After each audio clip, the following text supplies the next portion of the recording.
심상치 않은 분위기. 결국 터질 게 터진 것인가? 지난 섬티아고 촬영 때 밥 먹다가 강제 물멍을 했을 때부터인가? 평소에 좀 운동도 좀 하지. 이 양반들이 제일 허약해. 아, 왜 이렇게 늦으셨어요? 이때 사과 없이 쿨한 척해서 이런 게 쌓이고 쌓여서 오늘 드디어 사생결단이 아니고 딴 게 아니고 뭐 좀 여쭤보려고. 그냥 PD가 궁금한 게 있어 물어보려고 했단다. 어그로 끌어 미안하다. 둘이 친하다. 저희 스태프뿐만 아니라 이제 주위에 술을 원체 좋아하고 막 많이 먹는 사람들이 많더라고요. 그렇지 많지. 예. 그래서 이제 오늘 술에 관해 이제 저희가 뭘 여쭤볼 게 있어서 시간을 부탁드렸는데 첫 번째 궁금한 게 건강하게 술 마시는 방법이 있을까요? 질문이 이상하지만 우문현답을 기대한다. 세상에 그런 방법은 없죠. 그런 방법은 없단다. 그것을 도둑놈 심보라고 하지 않을까? 이건 너무한 거 아니냐고. 제일 좋은 방법은 이기지 못하는 술은 먹지 말자 이게 아닐까요? 그런데 죽어도 끊지 못하겠다. 최소한의 한 몇 가지 기준은 정해놓고 반드시 지켜보면 어떨까 해요. 그러면 어느 정도 최소한의 건강을 지키지 않을까. 금주가 최선의 방법이지만 당장 못 끊을 때 참고하란 말인 거 아시죠? 과음하지 말자라는 거예요. 과음을 하면 폐가 망신하는 지름길이 아닐까요? 돈을 많이 써야 되잖아. 그렇죠? 경제적인 문제가 되고. 그렇죠. 예. 그래서 자기 주량을 넘어가는 그런 음주는 가급적이면 하지 말라는 거예요. 보통 남성은 하루에 한 2잔, 여성은 하루에 1잔 이렇게 기준을 좀 정하는데 어쨌든 자기 몸은 자기가 제일 잘 아는 거니까 과음은 피해라.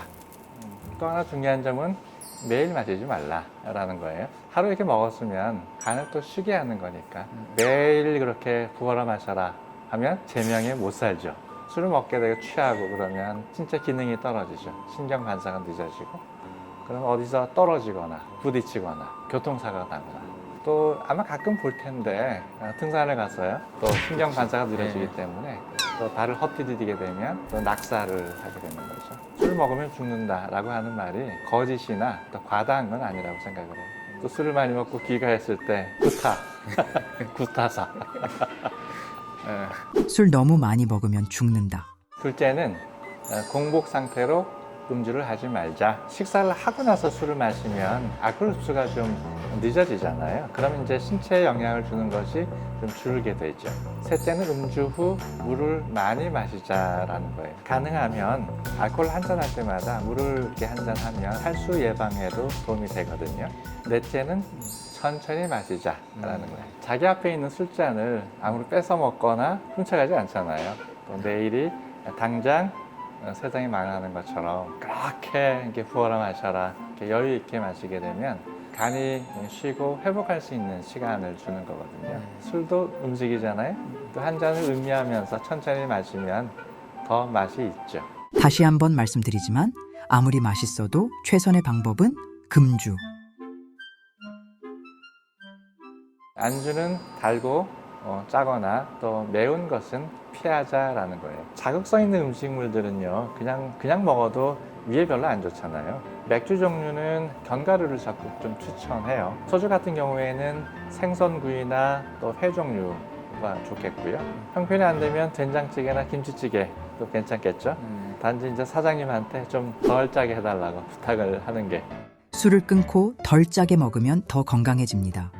질환들, 당뇨, 고지혈증 이런 질환을 보유한 사람이 할 수 있는 뭐 슬기로운 음주 생활 뭐 이런 게 있을까요? 아까도 얘기했지만 그런 방법은 없죠. 없어요.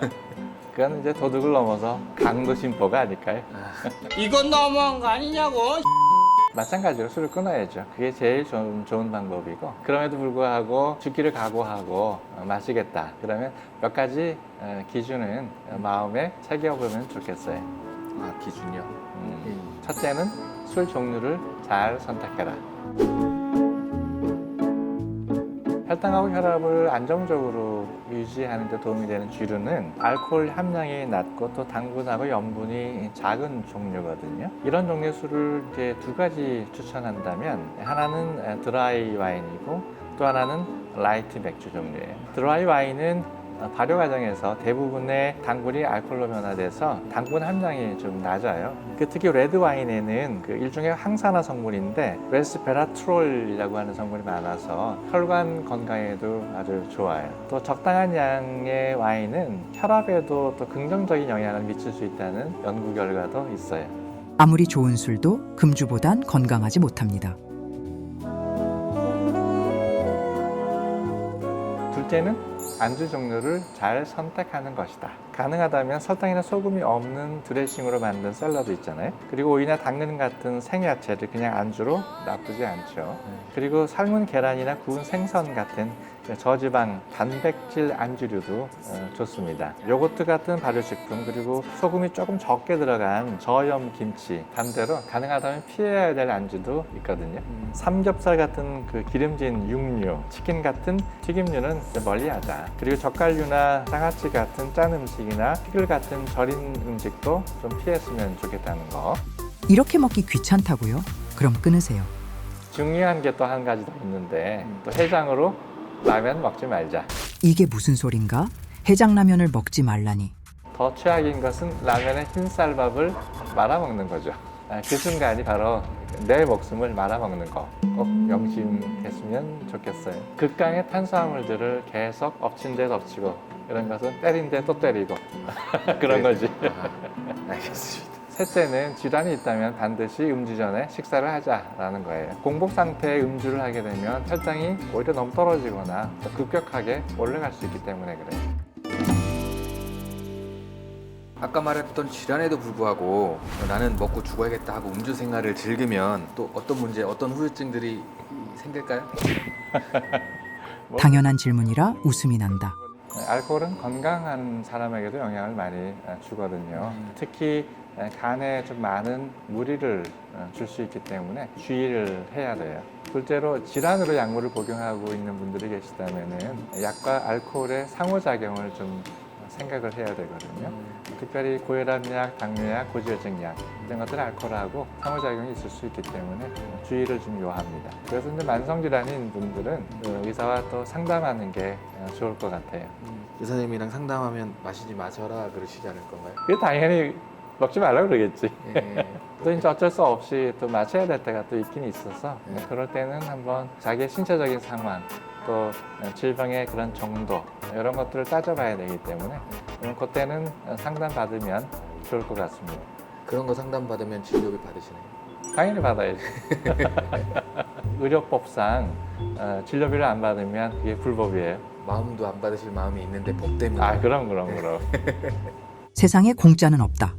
셋째는 반드시 건강 음료를 좀 받는 게 좋겠죠. 자기의 건강 상태를 평가하고 또 거기에 맞게끔 음주의 정도를 좀 조절한다든지 끊던지 이렇게 해야 되겠죠. 병원비로 돈 쓰지 말고 술을 끊으세요. 원장님은 술 자주 드세요? 저는 가끔 조금 먹죠. 알기로는 크리스찬이신데 이렇게 술을 드시는 거. 술은 사람들에게 덕이 되지 않는다라는 얘기를 해요. 왜냐하면 이제 술을 먹게 되면 실수를 하잖아요.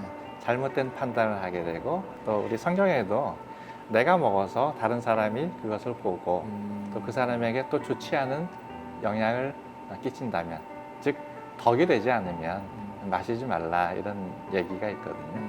다른 사람에게 좋지 않은 영향을 준다면 그러면 절제하는 것이 맞다라고 하는 것이 이제 저의 기준이죠. 이것저것 싫으시면 그냥 술을 끊자. 오늘 좋은 말씀 너무 감사하니까 술이나 한잔 하나 가시죠. 가시죠. 그럼 네가 사는 거죠? 제가요? 제가 살게요. 빨리 오세요. 오케이. 술은 죄가 없습니다. 술을 먹은 사람이 죄를 저지르는 거죠. 나에게 맞는 음주 생활로 건강도 지키고 주위 사람들도 지키세요. 끊는 게 제일 좋고요.